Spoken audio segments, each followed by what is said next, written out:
a few days, the US will be glued to their televisions, watching one of the most highly anticipated debates in modern history. Yes, the debate is whether to watch Cobra Kai, the lauded sequel to The Karate Kid, or The Smurfs, those shirtless miniature blue, whatever you want to call them, who live in little mushroom houses. Whether they eat mushrooms or we ate the mushroom, why we see little blue things, we don't know. And by the way, what's with this Gargamel guy? I mean, looks like he needs a girlfriend, not his cat. But the other debate Americans will be watching on Tuesday night will be the first of 4 presidential debates between presidential and vice presidential candidates, starting with Biden versus Trump this Tuesday night. Biden is leading in the polls in many states, and now the race is tight in places like Texas and Georgia, where Trump's lead is smaller than the margin of error. A Democrat hasn't won Texas or Georgia since 1976. Some are talking that it could be a landslide, but others caution that in 2016, Hillary Clinton was in the lead, and very few people expected for Trump to win, including Trump himself. Biden is winning by large margins with Black voters and white educated voters from the suburbs, but is not doing as well as Clinton among Latino voters, who have a huge influence in states like Florida, Texas, and Arizona. Plus, Trump has an energized base of voters in many of these swing states, so the election is still anyone's to lose or win. In a developing story, in the White House briefing yesterday, Trump would not commit to accepting the results of the upcoming election, causing a fury from Democrats and silence for most Republicans. This morning, his press secretary had a chance to correct his comments, deny it, whatever, and she did not. I'm telling you guys, the next 40 days is going to be more interesting than an episode of La Reina Soy Yo. To comment on all this, we have on the show Larry Rubin, Republican of Mexico, Grisha Rather, Chair of Democrats Abroad, Mexico City. Thank you so much for joining us, gentlemen. Larry, we're going to go right with you. Sure. First, get started. I cannot believe the president said this. The president is telling us that he may not leave office if it is in the other person's favor, if Joe Biden wins. And we have not had any problems with transfer of power since the 1700s. Every single 4 years, we've had a peaceful transfer of power. What do you think about this as a Republican? Sure. Well, first off, I think that anyone in an election like Al Gore had in 2000 has the right to be sure that the results are legal, are right. And that happened exactly with Al Gore and George Bush. You could remember the close to 40 days that the country was on hold to hear who was going to be the president of the United States. So basically, I mean, President Trump is a Democrat, and a Democrat in the sense of he's democratic and how he thinks. And definitely, I do think that since he's going to win the election, this will be a moot point.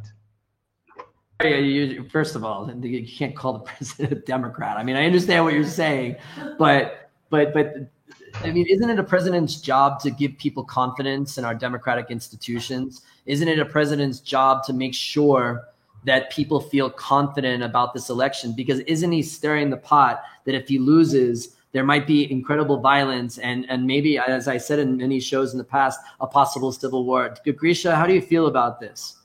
Oh, I feel very nervous about this. I mean, look, we have a president saying that he's not going to accept the result of the election peacefully. We have a bunch of masked guys all over southern states like Kentucky threatening people who are not, in line with the Trump's vision of the world, where white supremacy and religious nonsense is suddenly what rules one of the world's oldest democracies and most successful democracies. I'm very nervous. I don't think this is going to be a peaceful transition. I don't think no matter what happens, we don't have institutions anymore. Trump has pretty much trampled all over them.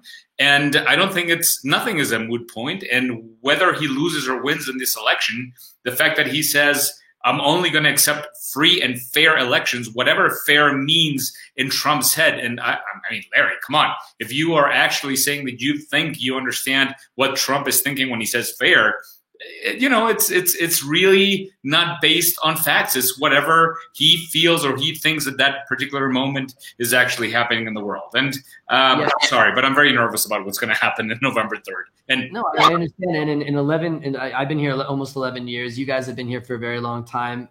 When we start talking about that Mexico may have stronger democratic institutions than the United States. I've never thought I would ever say that, right? And this is really scary. Larry, are you nervous about the election? It seems like Trump in polling is losing in many places. And we know in 2016, Clinton was leading and nobody thought that Trump was going to win. But the Republicans must be really scared right now, especially in so many Senate races all over the country. Republicans are losing in places that we never thought they were going to even be competitive.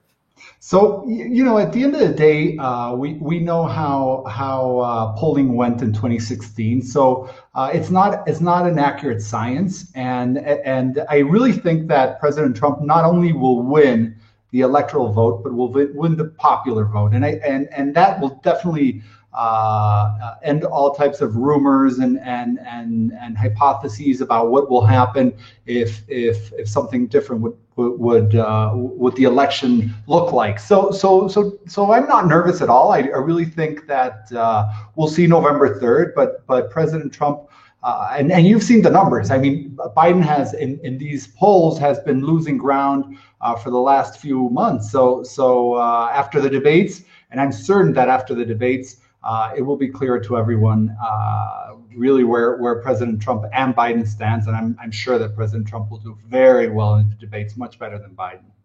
You think that? I mean, Trump was playing an expectations game for a while, and the strategy seemed to be that they were going to prop Biden as being a professional debater because they wanted to lower expectations for Trump because this is not Trump's thing. But then Trump was going against it by saying that Biden is losing it, that he needs medication, prescriptions. I mean, Grisha, are you concerned about Biden's performance? Do you think this is going to be an equal matchup? Like, what's your thought on the debate? No, it's not going to be an equal matchup because Biden actually makes sense and he doesn't make up things as he goes along. The problem with Trump is he makes up stories. He makes up his own facts.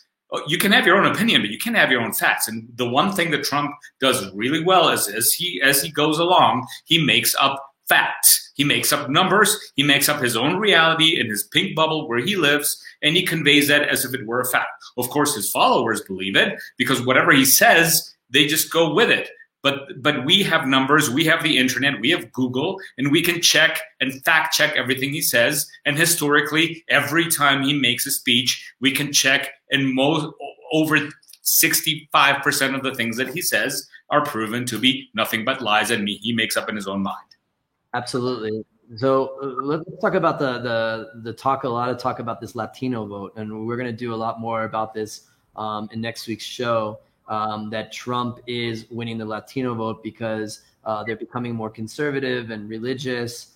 How is that going to play out? And another talk that has been happening is Trump good for Mexico or is Biden better? And Kenneth Smith wrote an op-ed this week talking about how some people think that Trump is better because the relationship has, quote, been good. But that's just a farce, that Mexico has been doing exactly what Trump wants. Larry, what is your feeling about this? I'm sure you're in this camp to think that a Trump presidency would be better for Mexico. Well, it's not actually, Dan, it's not that I think. I mean, there's facts.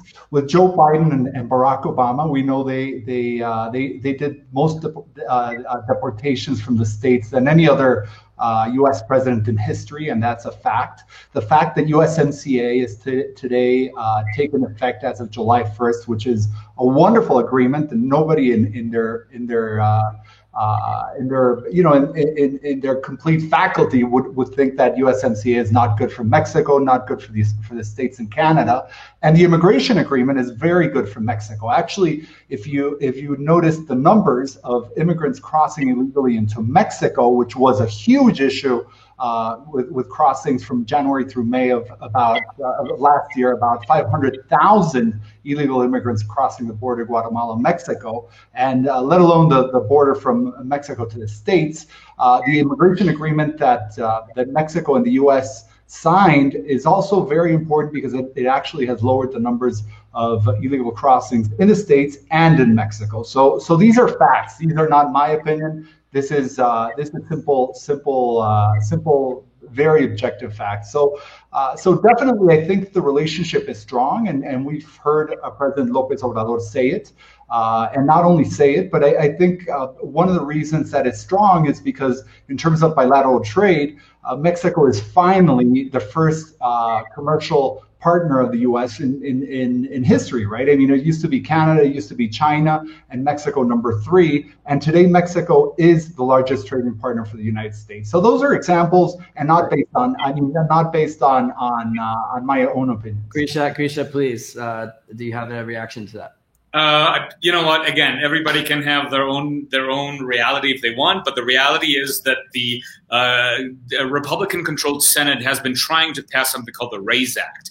Forget about illegal immigration. They're trying to stop and curtail legal immigration, which the U.S. needs, by 50% through this RAISE Act. So not only are they against illegal immigration and for separating families and kids from their families, but they're also against legal immigration, trying to curtail all these visas of people and knowledge and experience and talent that we need in the U.S. And that just shows how much against immigration the Republican Party and the Trumpist Party actually are. Okay, we got a couple of minutes left, actually 30 seconds left. I want to ask you this broad question, both of you. Who does Trump win by a lot, a little, tie, or the other way around? What's your reaction, Grisha? It doesn't matter about how much he wins or loses. The fact is they're not going to give up. They're probably going to say something along the lines of, there was a lot of fraud. There was a lot of illegal voting. They're not going to accept the result if Trump loses. The only way they accept the result is if he wins. And unfortunately, he has a lot of people on the streets with long guns ready to shoot at the Democrats and at the minorities, and they will probably use them as soon as they can, just to make sure that Mr. Trump ends up in the White House. Larry, you got the last word. Sure. No, I think it's President Trump is going to win not only the electoral vote, but the popular vote. And this notion that Democrats tried to really instill fear in the election process is all wrong. And I think that's what's been happening in many of the Democratic states, by the way, like Kentucky and Minnesota. So at the end of the day, I do see a Trump presidency for 2021 and without any type of fear because we'll see the results. But you did not vote for Trump. You made it publicly noted that you did not vote for Trump in 2016, but you are now going to vote for Trump in 2020. Is that correct? That is correct. I didn't vote for him in the last election, but when I saw what he's done for Americans and for the U.S.-Mexico relationship, I'm completely satisfied that that's the way to go. And not only for these two countries, but what he's trying to do in Venezuela, what he did in Israel. I mean, those are very, very important facts for me. So I think he's going to be a great future president as well.